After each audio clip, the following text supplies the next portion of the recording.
Bismillahirrahmanirrahim. Assalamualaikum warahmatullahi wabarakatuh. Kementerian Pertahanan menganjurkan Majlis Sambutan Isra' dan Mi'raj bagi tahun 1445 Hijrah secara serentak di surau-surau Kementerian Pertahanan dan Perkhemahan Angkatan Bersenjata Diraja Brunei ABDB dengan tumpuan utama di Surau Ad-Difa Bolkiah Garrison. Hadirin berhormat Pihin Datu Laila Raja, Major Jeneral Besar Datuk Paduka Seri Haji Awang Halbi bin Haji Muhammad Yusof, Menteri di Jabatan Perdana Menteri dan Menteri Pertahanan kedua.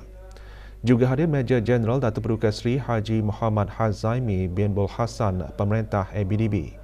Pengisian acara ceramah khas bertajuk Sembahyang Tiang Agama yang antara lain memperingati peristiwa agung Isra' dan Mi'raj dan mengangkat kepentingan sembahyang dalam kehidupan bukan sahaja dari segi kerohanian, bahkan juga dari aspek mental dan fizikal. Tadabbur bererti merujuk atau memikir tentang erti dan rahsia ayat-ayat yang dibaca. Ia bukanlah satu kerja mudah yang boleh dibuat oleh semua orang, melainkan hanya oleh orang-orang yang ahli dalam ilmu Al-Quran selain ilmu bacaan, ahli dalam ilmu agama dan menguasai bahasa Arab. Perkara itu dijelaskan oleh Yang Berhormat Pihin Datu Seri Maharaja Datuk Paduka Seri Setia Dr. Ustaz Haji Awang Abdul Aziz bin Junid Mufti Kerajaan dalam ceramahnya pada Majlis Tadabbur Al-Quran Perdana bersama Mufti. Sementara kita orang awam,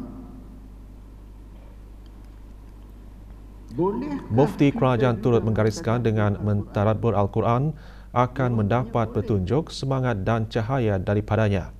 Hadir Dr. Hazri bin Haji Kifli, Naib Chancellor UBD.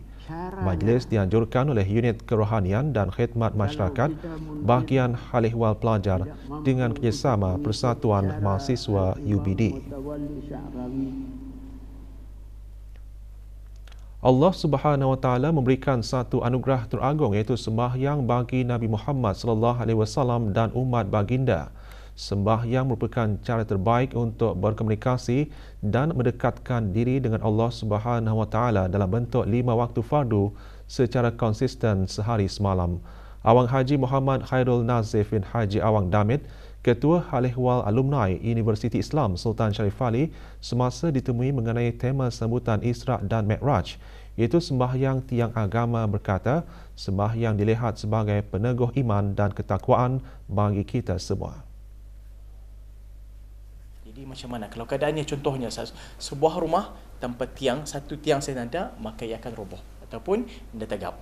Jadi di sini juga macam kita ni, iman dan ketakwaan kita ni untuk hidup dunia dan akhirah, mestilah sembahyang ni ditegakkan seperti tiangnya, dan tiangnya pasti ada 5 tiang istilahnya, iaitu subuh, zuhur, asar, maghrib dan isya. Dan jikalau bertambah lagi tiang ni dengan solat-solat sunat yang lain, maka bertambahlah lagi tagap kita ni punya iman dan takwa tu. Dan lebih mudah, yang paling penting apa? Sembahyang tiang agama untuk menuju ke syurga Allah Azza wa Jalla.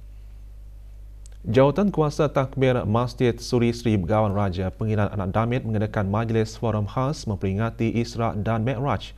Forum khas tersebut direkan malam tadi di masjid berkenaan di Kampung Manggis Madang.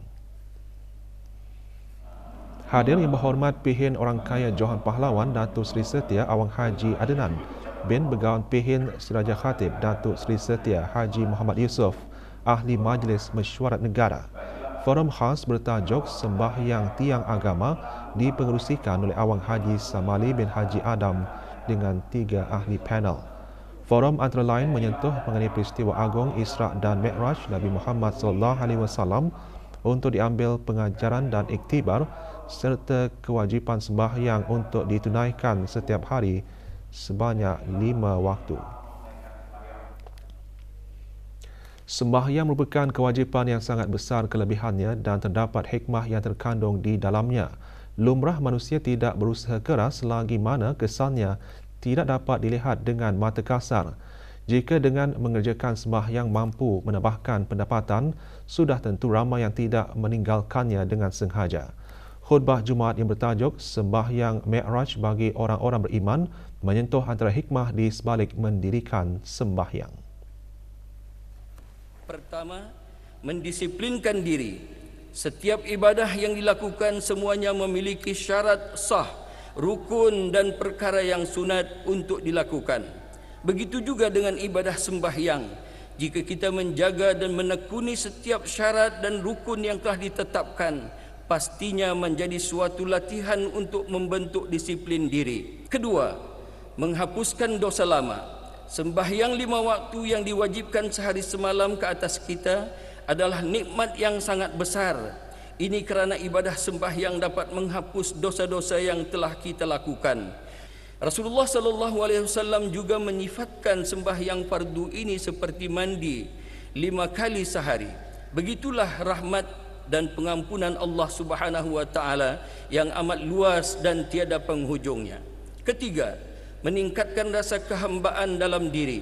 Sembahyang akan mengingatkan manusia kepada dirinya yang sebenar, yaitu hamba kepada Allah Subhanahu wa taala. Dengan mendirikan sembahyang, manusia akan sentiasa ingat akan kedudukannya itu.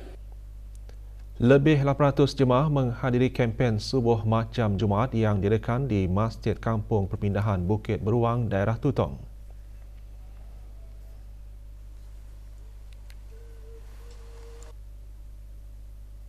Kempen dikendalikan oleh komuniti geng Subuh Macam Jumaat Brunei dengan kerjasama Jawatan Kuasa Takmir Masjid.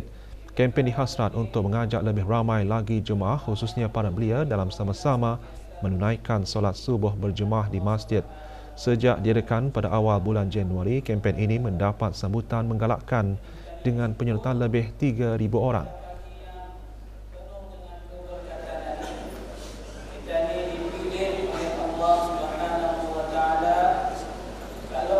Antara misinya adalah benar, orang sembahyang ni setiap hari, setiap waktu ke masjid.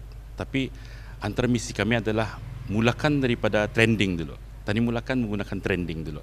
Pasal orang muda-muda ni yang minatkan trending itu. Dari trending itu, insya-Allah akan membuka hati-hati orang itu untuk istiqamah datang setiap masa, setiap waktu. Every time ada waktu. Kembali selepas ini dengan bahan berita lainnya.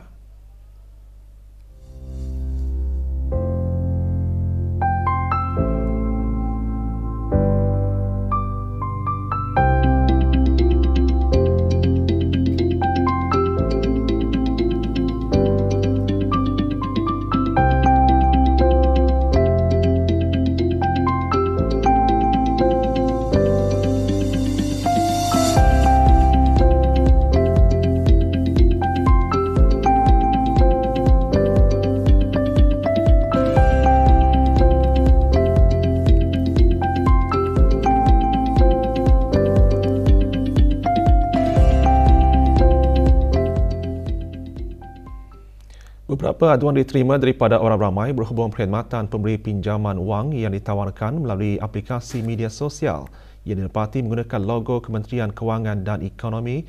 Kementerian Kewangan dan Ekonomi maklumkan tidak pernah bekerjasama dengan mana-mana pihak untuk menawarkan sebarang perkhidmatan pemberi pinjaman wang seperti yang ditularkan. Sebelum itu, orang ramai dinasihatkan untuk lebih berhati-hati serta tidak mudah mempercayai dengan tawaran-tawaran yang sedemikian dan tidak membuat sebarang transaksi tanpa memastikan kesahihan maklumat terlebih dahulu. Penggunaan logo mana-mana agensi kerajaan tanpa kebenaran adalah satu perkara yang sangat serius. Barang siapa yang menipu dengan menyamar jika sabit kesalahan boleh dihukum penjara bagi suatu tempoh tidak melebihi 7 tahun dan denda di bawah Kanun Hukuman Jenayah Penggal 22. Mana-mana pihak atau individu yang menjalankan perniagaan pemberi pinjaman wang hendaklah mempunyai lesen di bawah Akta Pemberi Pinjaman Wang Penggal 62. Menurut Akta Pemberi Pinjaman Wang, menjalankan perniagaan meminjamkan wang tanpa lesen adalah satu kesalahan dan jika sabit kesalahan akan dikenakan denda RM500 dan dipenjarakan selama 18 bulan. Orang ramai yang mempunyai maklumat atau mengesyaki entiti atau individu yang menawarkan perkhidmatan pinjaman wang tanpa lesen hendaklah menghubungi isu pengguna kewangan Brunei Darussalam Central Bank BDCB di talian 8380007 atau email fci@bdcb.gov.pn. Senarai institusi-institusi kewangan dan individu yang dilesenkan oleh BDCB, layari laman sesawang BDCB. 86 pesakit di negara ini telah menjalani pembedahan skoliosis sejak tahun 2019. Kesemua pembedahan dilakukan tanpa sebarang komplikasi jangka panjang. Perkara ini dikongsikan oleh pakar bersekutu di Jabatan Pembedahan Neuro, Pusat Rehabilitasi Strok dan Neuroscience Brunei, Pantai Jerudong Specialist Center PJSC semasa mendedahkan rawatan bagi skoliosis, keadaan tulang belakang yang lengkung dan tidak normal. Menurut Dr. Eddie Tian, skoliosis kebanyakannya berlaku pada waktu dewasa dan majoriti golongan muda tidak mempunyai simptom yang ketara. In Brunei, we are actually quite fortunate because under the MOH, they do school screening.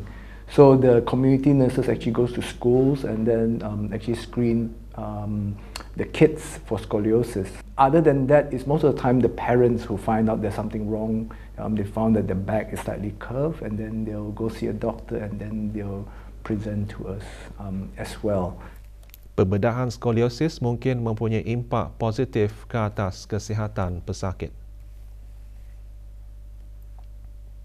Patients do well after surgery, and we can improve their quality of life after surgery. And most of the time, the quality of life where we can help, it's before and after surgery in the domains of usually pain, patient's body image, as well as mental health.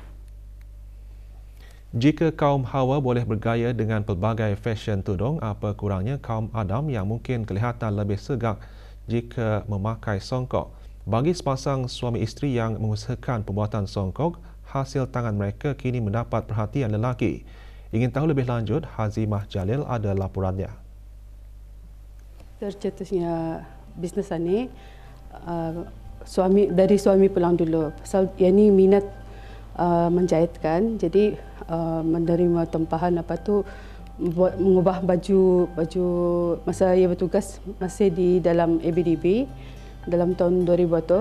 Jadi ia menerima tempahan mengubah suai baju askar. Jadi saya sarankan ikut kursus menjahit. Proses pembuatan songkok bukanlah sesuatu yang mudah. Kepakaran dan pengetahuan perlu ada agar songkok dapat digunakan lebih lama serta memberikan satu kepuasan kepada pelanggan. Sepanjang 5 tahun berada dalam perniagaan pembuatan songkok, penerimaan dan sambutan dari pelanggan songkok Aflani amat menggalakkan. Actually semua mesti ada kemahiran, mesti ada pengetahuan atau juga satu lagi mesti ada minat juga. Kalau ada minat tu kadang-kadang songkok tu mana jadi je tu. Macam ni orang lain tu jadinya macam nanti mau bertambu atapnya sama dindingnya tu. Pelbagai jenis bahan digunakan bagi pembuatan songkok Aflani, terutama bagi pelanggan yang ingin menempah mengikut cita rasa masing-masing. Dayang Nur Azimahwati dan suami juga berusaha menimba ilmu pengetahuan dalam bidang perniagaan yang dianjurkan oleh pelbagai pihak. Songkok kami tu kami boleh ikut kehendak pelanggan, macam diorang boleh memilih kain-kain yang kami sediakan, sama kami boleh ikut sukatan kepala accurate, macam lurus ngam-ngam kepala diorang tu. Cabaran kami masalah pelanggan lah. Kalau kadang-kadang diorang ada yang datang arah kami, beritahu macam boleh kita buatkan songkok saya ni. Kadang saya satu dah sama tu yang di luar sama yang dapat kami buatkan. Jadi kami syorkanlah diorang tu datang sendiri arah kami. Hazimah Jalil melaporkan untuk Berita RTB.